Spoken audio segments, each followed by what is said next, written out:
جیسا کہ آپ نے دیکھا کہ امارا لاسٹ ایپیسوڈ میں اپنے بہنوئی کو سائم کا بتاتی ہے، بٹ ایمبر سائم کا سن کر شوق ضرور ہوتا ہے، لیکن جیسا کہ نارملی ہوتا ہے کہ ایسے موقع پر جو بہنوئی ہوتے ہیں وہ غصے میں آ جاتے ہیں اور وہ کوئی ایکشن لینے کے بارے میں سوچتے ہیں، بٹ اس ڈرامے میں ایسا کچھ نہیں۔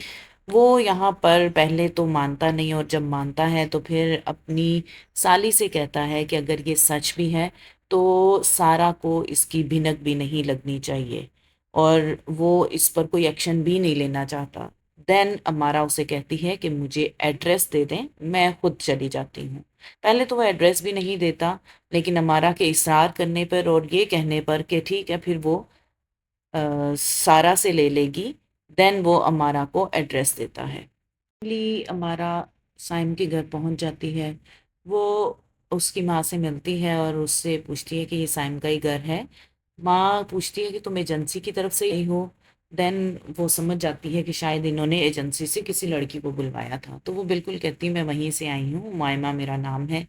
اور پھر وہ کافی ٹائم اس کی ماں کے ساتھ گزارتی ہے۔ پیچھے ایمبر اس کو کالز کرتا ہے، لیکن وہ کال پک نہیں کرتی۔ وہ اس کی ماں سے تمام تر ڈیل پوچھتی ہے، اور ماں بھی اپنے بیٹوں کے بارے میں اور اپنی زندگی کے بارے میں اس سے باتیں کرتی ہے۔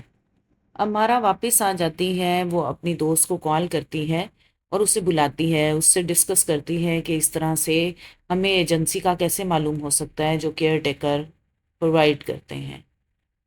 ادھر ایمر اسے کال کرتا ہے، ہمارا کال پک کرتی ہے اور جھوٹ بولتی ہے کہ میں نے اب یہ ارادہ ترک کر دیا ہے، میں سائم کے گھر نہیں جاؤں گی۔